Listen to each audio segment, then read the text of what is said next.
agua sobre la sequedad, ¿no? Ahí podemos confirmar que también estaban pasando una necesidad también, ¿no? Entonces, Dios mediante el profeta Isaías le está confirmando, ¿no? Que Él les va a ayudar en ese tiempo, ¿no? Entonces, por eso es que le da una esperanza, ¿no? En ese tiempo. Pero luego el profeta Isaías vuelve a decir lo que le dijo Jehová, pero diciendo también Rey de Israel su Redentor, en que no había otro igual que él, ¿no? Debido a que el pueblo de Israel en ese tiempo había caído en idolatría, ¿no? Vamos a entender que idolatría es, adoran otros dioses, ¿no? En ese tiempo, ¿no? Entonces, esa es también que Dios le está, mediante estas palabras, mediante el profeta Isaías, está dando a entender que solo hay un Dios, ¿no? Y, y luego dice, no, un Dios nada más, ya lo que el profeta quería hacer recordar que solo había un Dios nada más y puedan regresar a él, ¿no?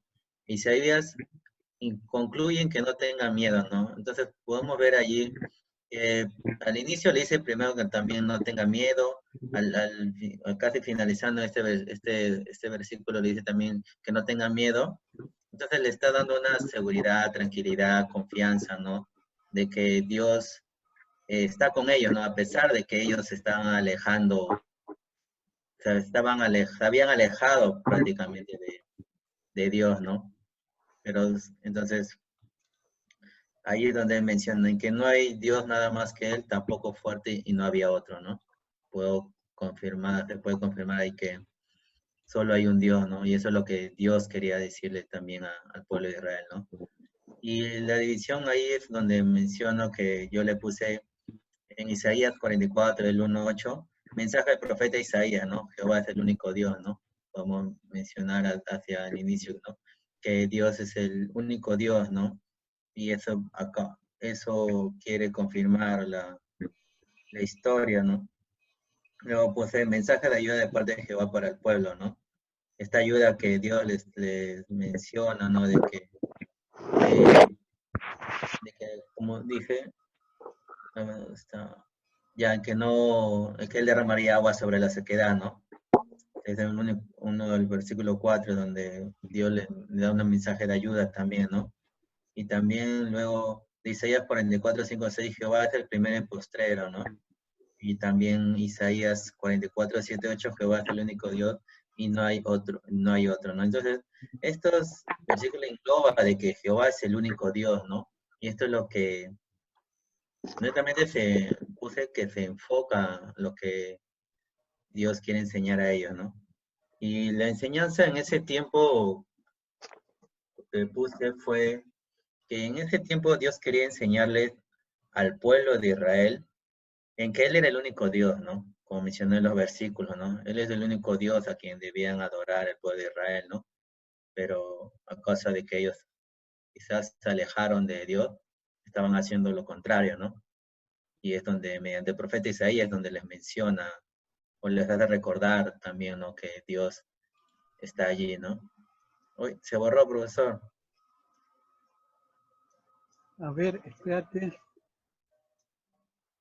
Acá nomás sigo leyendo, acá tengo Ah, ya.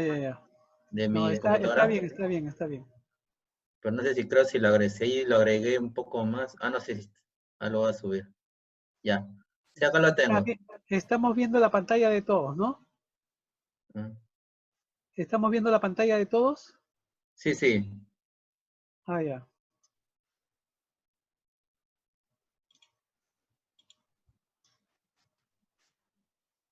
¿Sigo, profesor? Sí, sí. Ya de lo cano. Y entonces, mm, la enseñanza en ese tiempo, lo que yo pude poner es que Dios quería enseñarle al pueblo de Israel en que Él era el único Dios, ¿no? Y que no temieran, ya que Él estaría con ellos ayudándolo, a pesar de que ellos se habían alejado de Dios, ¿no? Como menciona en los versículos, ¿no? Y también que no debían temer, ya que Dios en esta enseñanza, en la enseñanza vemos que Él les animaba siempre también, ¿no? Al pueblo de Israel, ¿no? En estas palabras que Él mencionaba de que no teman dos veces, ¿no? Por eso que yo le puse esto también en la enseñanza en ese tiempo, ¿no? Lo que le quería decir al pueblo de Israel. Y la enseñanza de hoy es que, oye, le puse hoy en día en nuestra actualidad, ¿no? cuando estamos alejados de Dios, pensamos siempre que Dios se ha olvidado de nosotros, ¿no? Hoy en día, ¿no? Pero no es así porque Él siempre quiere que confiemos en Él, ya que Dios es el único y nunca nos abandona, como Él nunca nos abandona, ¿no? Como dice en el versículo Salmo 94:14, ¿no? Porque no abandonará a Jehová su pueblo ni se amparará su heredad, ¿no? Entonces, para esto es lo que la enseñanza de hoy en día, ¿no? Que a pesar de todo, estemos alejados de Dios, pensemos que Él se puede olvidar de nosotros, Él siempre está ahí queriendo que nosotros nos confiemos en Él y nos acerquemos a Él, ¿no? Y confiemos siempre que Él nunca nos abandonará. Eso es lo que puse, profesor. Bien. ¿Ven la pantalla? ¿Ven el Word? ¿Sí? ¿Están viendo el Word? Sí, sí, profesor. Ah, ya. Veamos. Vamos a repasar tu texto, que me parece interesante porque es en los profetas. Y claro, hemos puesto en los profetas para forzarnos un poco a ver, déjame ver acá.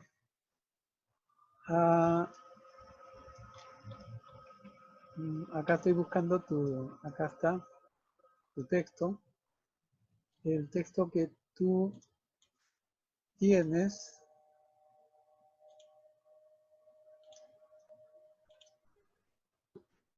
Bien. El texto que tú tienes, José Cuya, es Isaías 44, 1 al 8. Ahí trato de que se vea tal cual.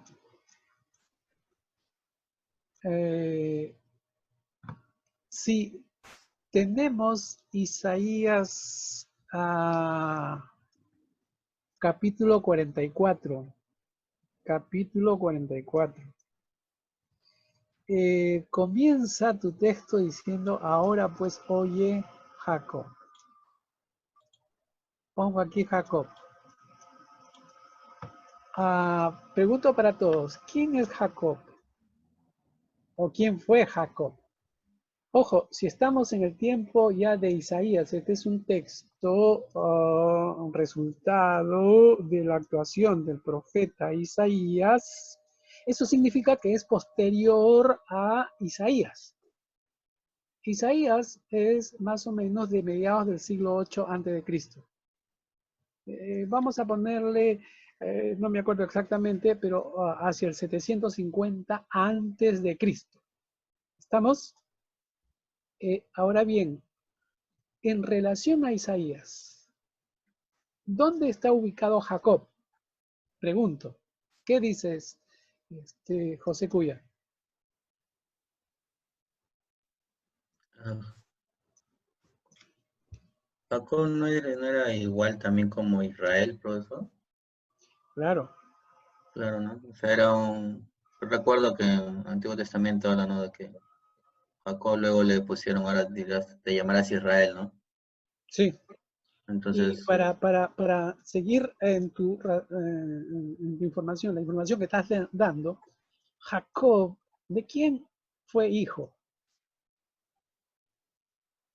Isaac, Ajá, Isaac. Disculpen que le siga preguntando, pero Isaac, de quién fue hijo? de Abraham. De Abraham. Entonces tenemos Abraham, Isaac, Jacob. Este Jacob al cual está refiriéndose Isaías, que es de mediados del siglo 8 antes de Cristo, es un personaje que ha vivido siglos antes a Isaías, ¿cierto? Pregunto. Vamos en esa dinámica de preguntas y respuestas. ¿José? Sí, sí, está bien. Sí, pero sigue por favor para seguir, como no nos podemos ver, pero sí nos podemos hablar. Así que mantén tu micrófono abierto. Muy bien. Este Jacob es hijo de Abraham. Claro, Es antes de Moisés, ¿no es cierto? claro, Jacob es antes de Moisés. Antes de Moisés. Muy bien, a grosso modo, digamos que Jacob es del siglo XVIII, XVII antes de Cristo. Eso dista más o menos unos 1000 años o 900 años de la época de Isaías. ¿Está bien? Claro. Por lo tanto, cuando Dios dice, mediante el texto acá que tenemos en Isaías 44. Ahora pues, oye Jacob, siervo mío, Israel, a quien yo escogí. Evidentemente se está refiriendo a Israel, al pueblo de Israel. No se está refiriendo al personaje Jacob, no se está refiriendo al personaje Israel, sino se está refiriendo al país de Israel, a la nación de Israel, al pueblo de Israel, sino que es una manera poética. Y entonces una primera comprobación que vamos haciendo es que es un texto poético. Estamos texto poético. Y en el texto poético todo se vale dentro de lo permisible de acuerdo al mensaje que se quiere dar y a cuál es el objetivo y propósito del texto así escrito. En este caso es Isaías 44. Muy bien. Si seguimos en esa dinámica de lectura, ¿no? Qué bueno que José ya entró nuevamente y gracias a Dios vamos a orar para que el internet se mantenga. Así dice Jehová en el versículo 2. Ahora bien, José Cuya,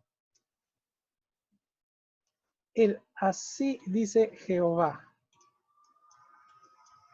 El así dice Jehová. Recordemos que es una fórmula profética. Es decir, que cuando aparece en el texto profético, así dice Jehová, significa que es una palabra que viene de Jehová dada al profeta para que el profeta lo diga. Y en el momento el profeta lo dice, o así queda escrito también porque lo transmite, que así le dijo Jehová. ¿Qué dice así dice Jehová? ¿Qué se dice? Bien, así dice Jehová. Hacedor tuyo. ¿De quién se supone? Bueno, de Israel. Hacedor de Israel. Y el que formó desde el vientre, el cual te ayudará.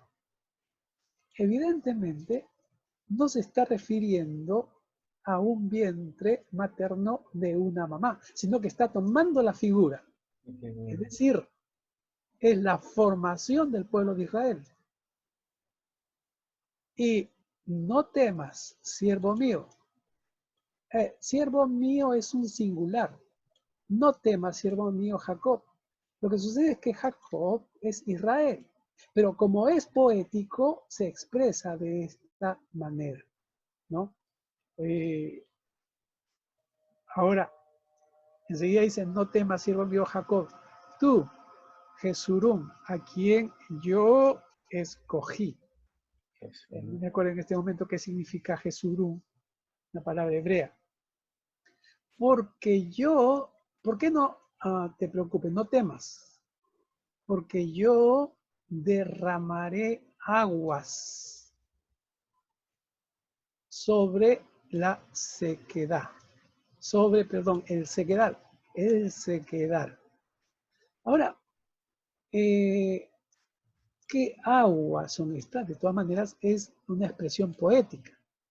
Como sequedal también es una figura del sequedal. Ríos sobre la tierra seca. Lo que más necesita una tierra seca, lo que más necesita un cauce, y ahí sequedad, son aguas que se derramen. Y en la forma poética que tiene el texto profético, porque es poético, ¿no? Aquí hay un paralelismo de los miembros sinónimos. Mi espíritu derramaré sobre tu descendencia. ¿Eso qué significa? Así como Jehová va a derramar de su espíritu sobre la descendencia del pueblo de Israel, va a ser como cuando vienen las aguas, se derraman las aguas sobre un sequedal, es decir, sobre un cauce de un río, o riachuelo seco. Y mi bendición sobre tus renuevos. Entonces aquí los renuevos son como ríos y la descendencia sobre el sequedal, es el espíritu. Se está refiriendo al pueblo de Israel. Pero, ¿por qué habla del sequedal? ¿Qué es el sequedal? Y entonces aquí tenemos un dato contextual. ¿Qué será el sequedal para Israel en este momento? Ya estamos ubicando que es para el pueblo de Israel. Y sigue diciendo, y brotarán entre la hierba, lógicamente por el agua, como los sauces junto a las riberas de las aguas, y como árboles grandes, fuertes. Y este dirá, ¿quién? El sauce, porque ha brotado desde las hierbas. Yo soy de Jehová. Y otro se pondrá por nombre Jacob. Y otro escribirá con su mano a Jehová y se apellidará con el nombre de Israel. Y nuevamente Israel. Y nuevamente Jacob. Es la fortaleza del pueblo de Israel. Y entonces, ¿qué tenemos acá? Tenemos un oráculo que va hasta el 2, hasta el 5. Porque aquí nuevamente encontramos un así dice Jehová. Así dice Jehová. Y otra arremetida para completar. Rey de Israel, así de Jehová, Rey de Israel. Su Redentor. Jehová de los ejércitos. Yo soy el primero y yo soy el último, y fuera de mí no hay Dios. Y acá está la realeza de Jehová. Es decir, hay un solo rey para Israel que es Jehová. ¿Y quién proclamará lo venidero? ¿Quién lo declarará y lo pondrá en orden delante de mí? Como hago yo desde que establecí el pueblo antiguo. En otras palabras, es solamente Jehová el que sabe lo que va a pasar, lo que va a suceder con este pueblo. Que les anuncien lo que viene, lo que está por venir. Solamente Él dice lo que va a venir, le va a anunciar. Por lo tanto, ¿qué dice Jehová? No temáis, no tengan miedo, amedrentarse es un sinónimo de temor. Fíjese usted nuevamente con el paralelismo de los miembros, forma poética que tiene la expresión hebrea y en los profetas. No te lo hice oír desde la antigüedad y te lo dije. Y para terminar, luego vosotros sois mis testigos. No hay Dios sino yo. No hay roca. No conozco ninguna. Ahora, ¿por qué este ánimo? ¿Por qué esta referencia a la sequedad?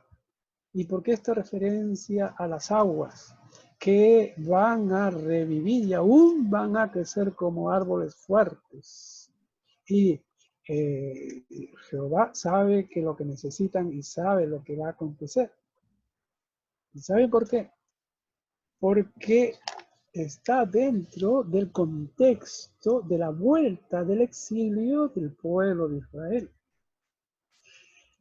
Fíjense cómo va a venir después en el capítulo 45. En el capítulo 45 y al final del 44 se habla de un personaje. José Cuya, ¿tienes tu Biblia ahí? ¿Pero qué versículo? Al final de 44. Al final. ¿De qué personaje se habla?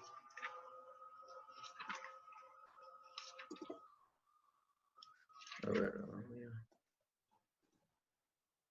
al final, ¿no? En el versículo 28, último versículo.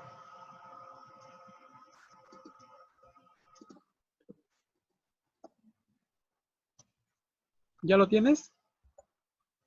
A ver. Isaías 44, versículo 28.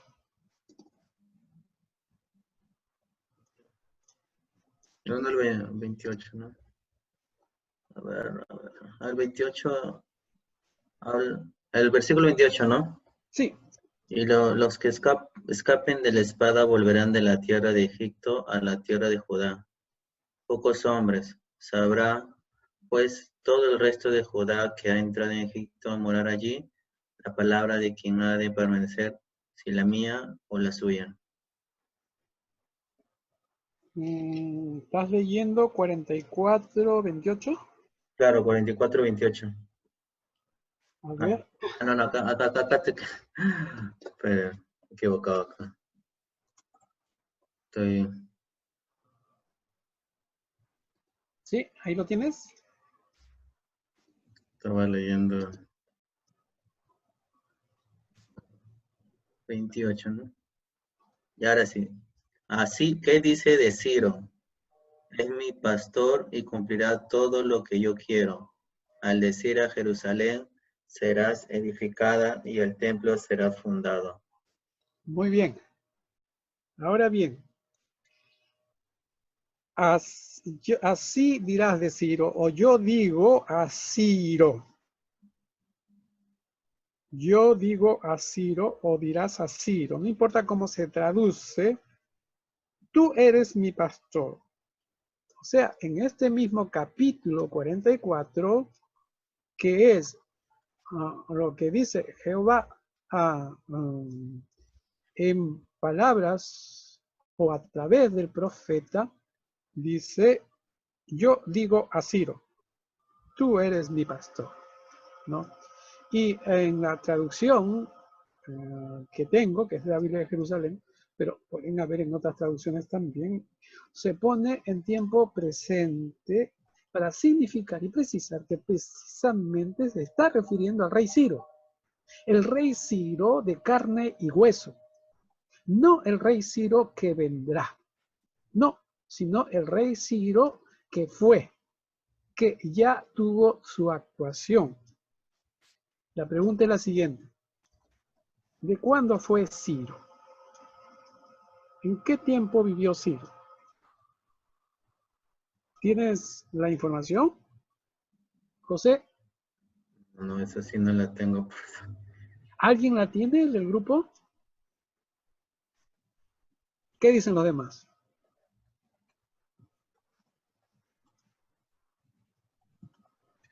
A ver.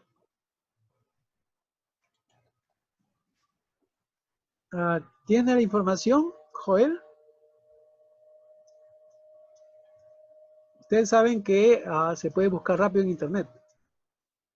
Pero, Año 500 antes de Cristo. Claro, claro, antes de Cristo. Ciro fue el que liberó a los israelitas que estaban en Babilonia, cautivos de los babilonios. Ciro fue el que conquistó Babilonia. Se dice que entró sin ninguna pelea porque ya estaban rendidos por las luchas, las guerras que ya había ganado antes, ¿no? Y esto fue hacia el 539. Y inmediatamente Ciro dio un edicto, o varios edictos, por el que todos los pueblos que habían sido cautivos por el imperio babilonio fueron liberados para que regresaran a sus tierras si así lo querían y restituyeran sus ciudades que habían sido destruidas. Una de ellas era los israelitas. ¿De qué siglo estamos hablando? Mediados del siglo VI. Si estamos hablando del 539 y después, eso significa, José Cuya significa,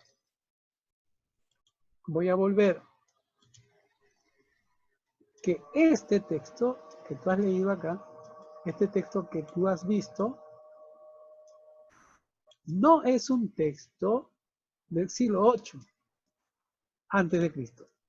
No es un texto del siglo VII. Tampoco sería posterior o de fines del siglo VI. De fines siglo VI. Y hay Biblias que a partir del capítulo 44 le llaman el Nuevo Éxodo. ¿Por qué Nuevo Éxodo? Porque esta vez el pueblo de Israel sale de Babilonia y se dirige a Jerusalén. En el caso de Egipto, en la época del Éxodo, con Moisés, sale del yugo egipcio. Aquí sale del yugo babilonio. Y a diferencia que cuando sale de Egipto, este pueblo, y va por el desierto y llega a Canaán, ahora ya Israel tiene un lugar, tiene su nación, su país al cual regresa a reconstruirlo. Por lo tanto, se puede leer, y esto lo tenemos en las introducciones, uno lo puede leer de qué tiempo sería este texto.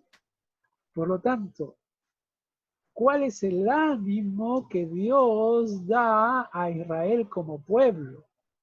¿Cuál es el ánimo? El ánimo es, miren, yo soy quien les va a fortalecer. Yo les voy a guiar.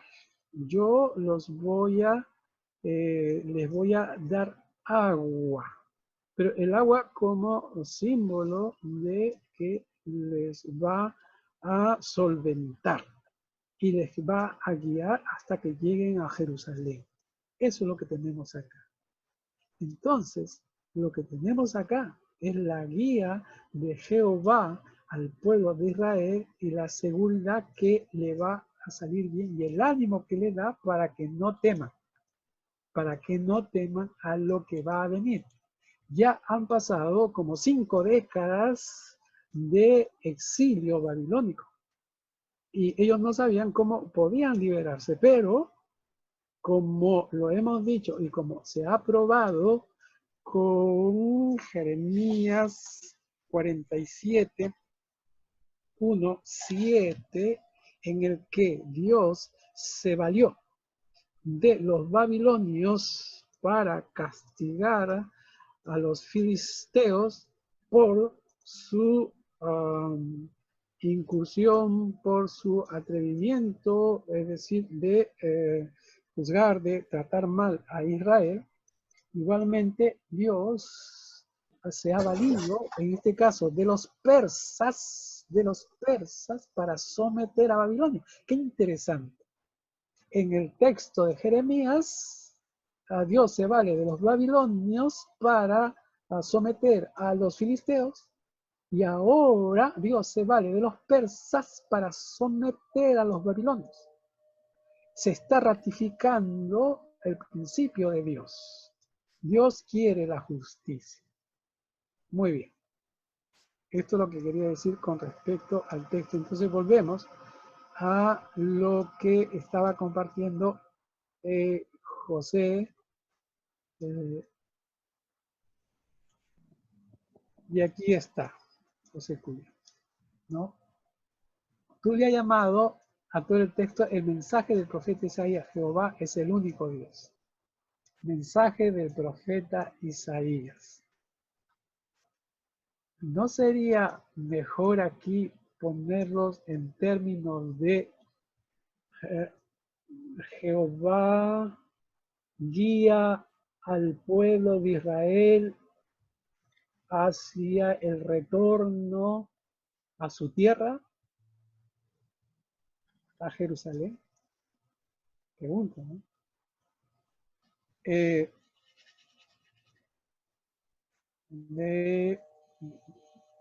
Disculpen, ven que tirita, ¿no? ¿Sí?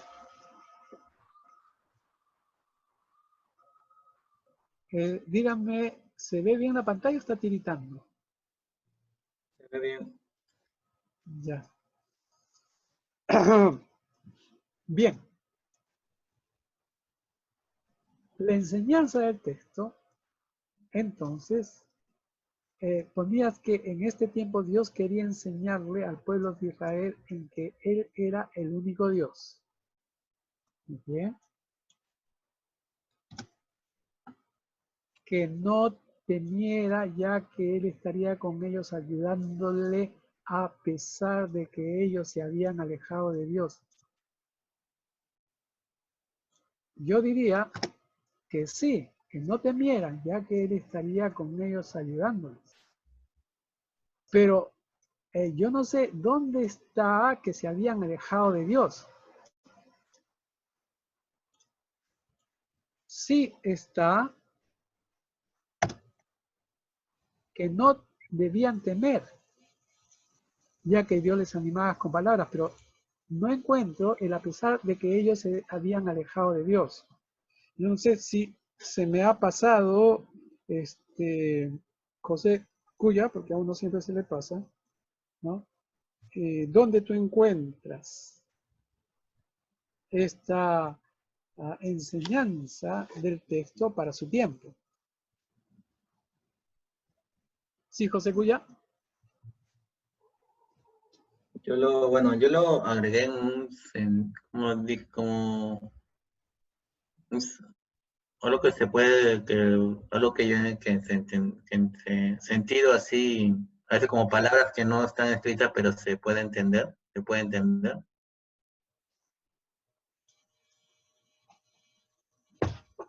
Sí, tú como que encuentras que el texto dice así, ¿no? Claro. Bien, pero siempre debe haber sustento bíblico, porque en la lectura que se hace del texto, te pueden decir lo siguiente sobre qué versículo se fundamenta.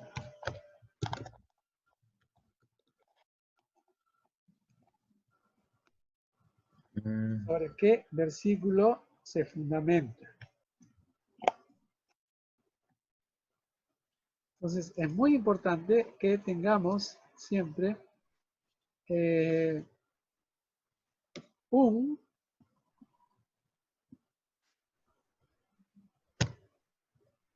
estoy buscando, ya, me pasa que estoy escribiendo a veces.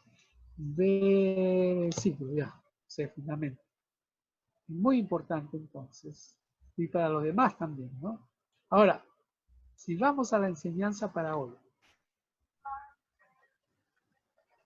¿cuál sería la enseñanza para hoy?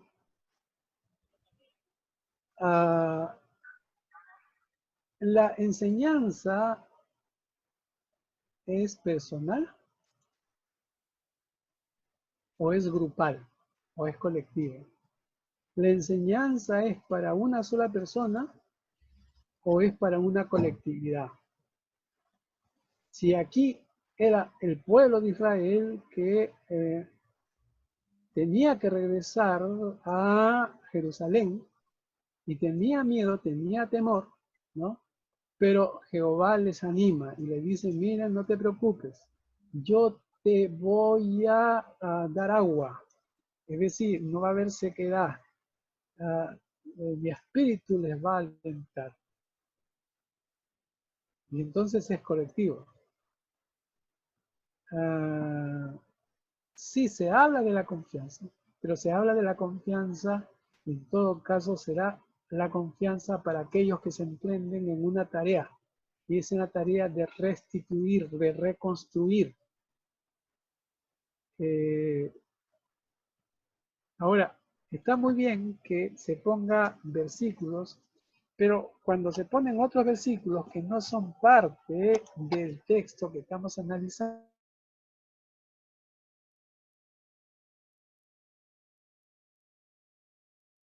en esta etapa primera de la exégesis y la hermenéutica todavía no.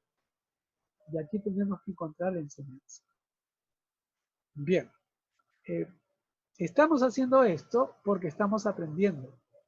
No es ningún juzgamiento para nada, sino que todos estamos aprendiendo.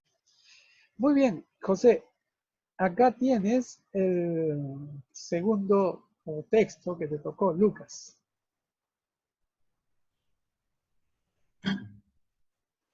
Ya. Bueno, en Lucas capítulo 10, versículo del 1 al 11, mencionaba de qué se trataba el texto, ¿no? Yo le puse que era anunciando el reino de Dios, ¿no? ¿Por qué, no? Ya que en el libro de Lucas podemos ver cómo primero, ¿no? En los versículos que inician, ¿no? En el 1, hacia que dice, ver cómo Jesús empieza a dividir a sus 70 discípulos de 2 en 2, ¿no? Él empieza a dividir, ¿no? En pares, ¿no? Para dándole una misión, qué es lo que debían hacer cuando Jesús les estaba enviando, ¿no? Con unas indicaciones, ¿no? Y quizás quizás de repente en ese tiempo no había muchos discípulos, porque al decir en que la mies es mucha, pero pocos los obreros, Jesús utiliza esta figura, podríamos decir, dando a entender, ¿no?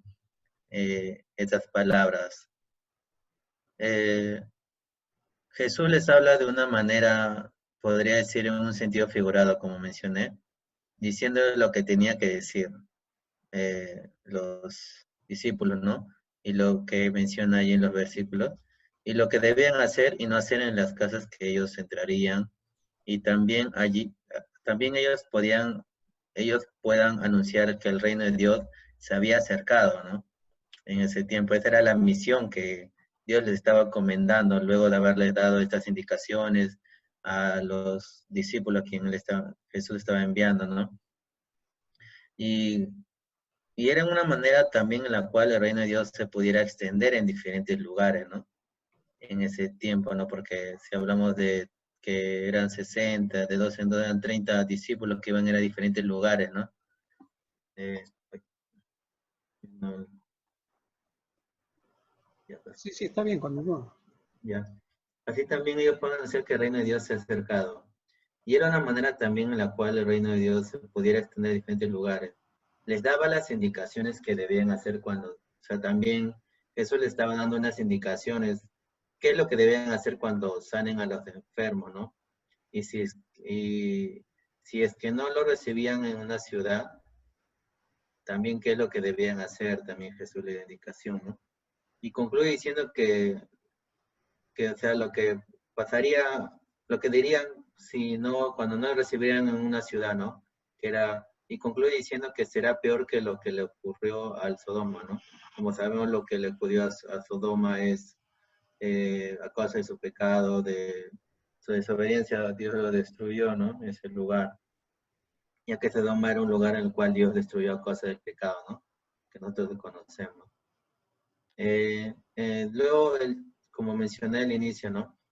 Lucas 10, del 1 al 12, le puse anunciando el acercamiento del reino de Dios.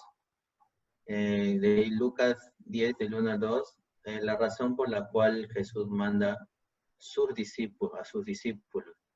Lucas del 10 al 39, las indicaciones de sus discípulos durante su camino el cual ellos iban a ir, ¿no? En el Lucas 10, del 10 al 12, castigo para los que no reciben a los discípulos, ¿no? Entonces, ¿qué enseñanza? Bueno, brevemente le puse en el texto bíblico, que en ese tiempo los que estaban enseñando, en el tiempo lo que estaban enseñando es que Jesús mandaba anunciar el reino de Dios que se había acercado enviando a sus discípulos. Y la enseñanza de hoy es que en este tiempo actual también Dios nos está mandando, bueno, nos está mandando la misma enseñanza en que debemos anunciar el reino de Dios que se ha acercado así como lo hicieron sus discípulos en ese tiempo, ya que nosotros somos discípulos de Jesús también, ¿no? Entonces, eso es lo que yo pude englobar, se podría decir, ¿no? Que pude ver que Jesús se enfocaba más en que se anunciara el reino de Dios, ¿no? En ese tiempo, ¿no? Bien, Y hasta ahí, profesor. gracias, José. Podemos comentar un poco. Acá tenemos el texto, como ustedes lo pueden ver, ¿no? Y el texto en Lucas comienza después de estas cosas, sobre las cosas anteriores. Les dijo, ¿no? Les dijo, las mies a la verdad es mucha, pero los obreros pocos. La mies es mucha, pero los obreros pocos. Podríamos enfatizar varias partes del texto, pero decir algo importante cuando analizo un texto. Siempre, siempre, y esto va para todos, siempre yo debo ubicar de qué tiempo es el texto. Debo hacer un esfuerzo por averiguar cuándo fue que se publicó este texto.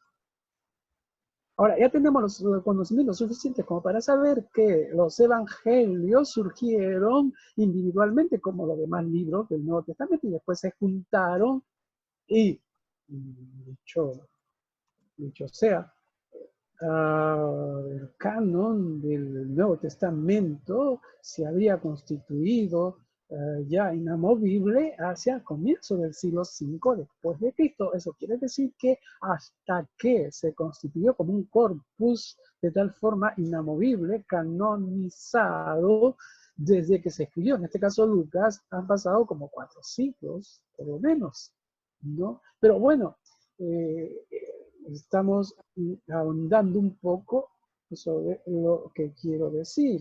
Los estudios dicen que Lucas sería más o menos de alrededor del 70 después de Cristo. Eso quiere decir que Lucas ha escrito atendiendo a lo que se dice al comienzo de Lucas 1:1. Oh, excelentísimo Teófilo, me ha parecido a mí ponerte por escrito lo que tú ya sabes, pero para que tú conozcas de primera mano, estoy parafraseando. Por lo tanto, Lucas, a partir de fuentes, se escribe y se conocería el Evangelio de Lucas hacia el año 70. O sea que a partir del año 70, en supuesto que sea 70, puede ser un poco antes, 70 después, ya este texto está constituido, escrito en griego y ya se puede leer. El año 70. ¿Quién es el año 70? ¿Quiénes leían este pasaje? Por hablar de este pasaje nada más. La iglesia, ¿de qué tiempo? La iglesia del año 70. ¿Estamos? Sí, José Cuya. Sí, profesor. Muy bien, la iglesia del año 70, ¿no es cierto? Ahora, José Cuya, ¿cuándo comenzó la iglesia? ¿Cuándo comenzó la iglesia? ¿Cuándo nació la iglesia? La primera iglesia. Sí, me agarró. ¿Alguno sabe cuándo nació la iglesia?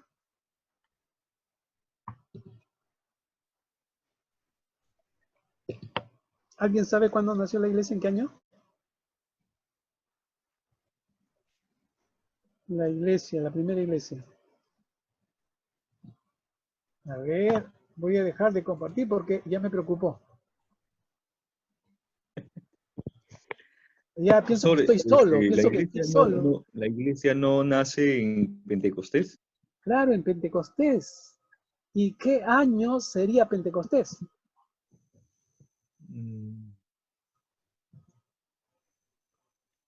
40. Pentecostés. ¿Se acuerdan cuándo es que vino Pentecostés? ¿Después de qué evento importante? ¿A 40 días de la ascensión? Ya, ¿Hechos? ¿Con hechos? sí, pero no en el año 40, ¿no? No, no. Más o menos sería después que murió y resucitó el Señor Jesucristo. Mm, Y el Señor Jesucristo murió y resucitó ¿hacia qué año más o menos? Digamos lo tradicional. Pero 33. 33, gracias. O sea, la iglesia nació hacia el año 33. ¿Estamos? ¿Estamos? Bueno, asienten, porque le estoy viendo, por favor.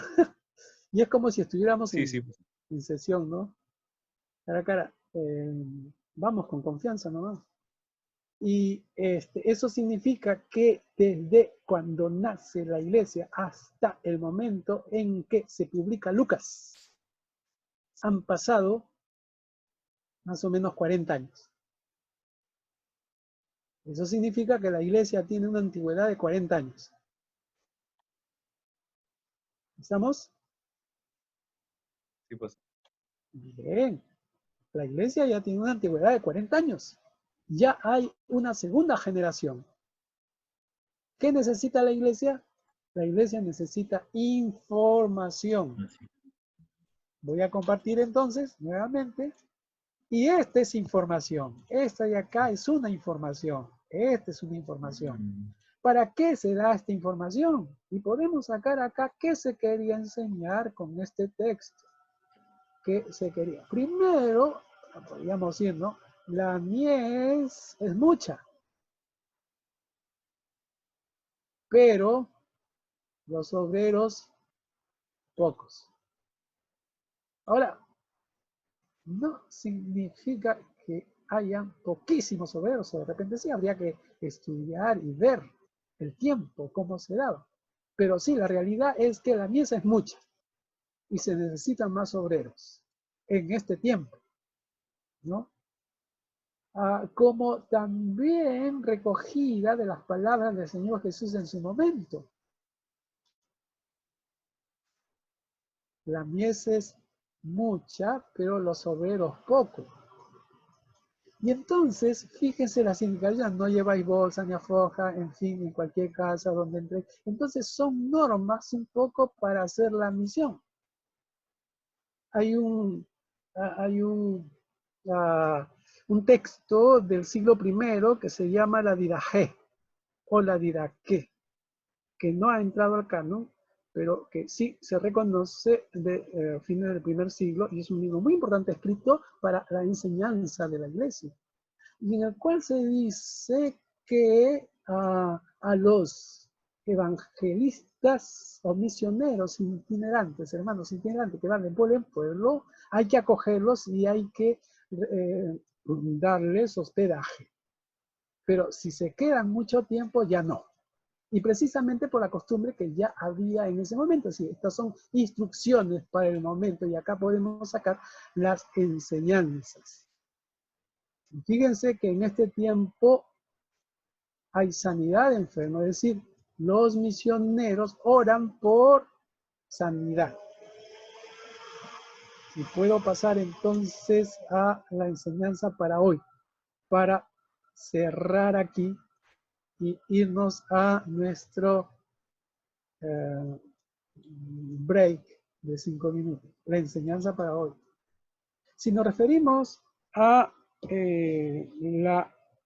a los 70 que van enviados por Jesús, porque la mies es mucha y los obreros pocos, ¿no? Y dice, en cualquier ciudad donde entréis y os reciban, comed lo que os pongan delante, y sanad a los enfermos que en ella haya, y decidle, se ha acercado a vosotros el reino de Dios.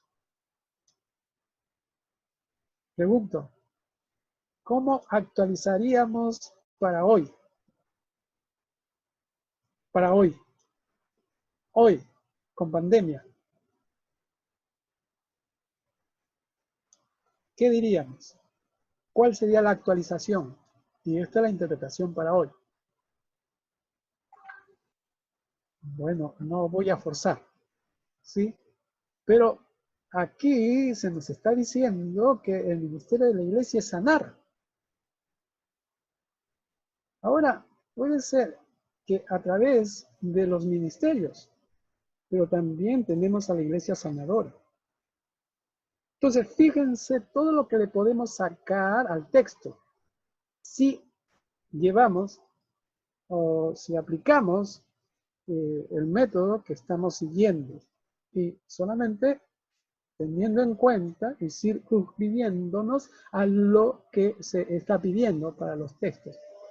Yo espero entonces, José Cuya, que a la vuelta, yo ahora que terminamos, yo se los envío porque he hecho ajustes en cada uno de los que me han enviado y entonces, si usted desea, si ya hasta el próximo jueves, que es 28, no recibo, eso significará que nos quedamos con este, que ya tengo, que se ha ido trabajando a través de las diferentes sesiones, ¿no? Entonces, José, puede después reformularlo, ponerlo con las recomendaciones que estamos haciendo. Voy a dejar de compartir.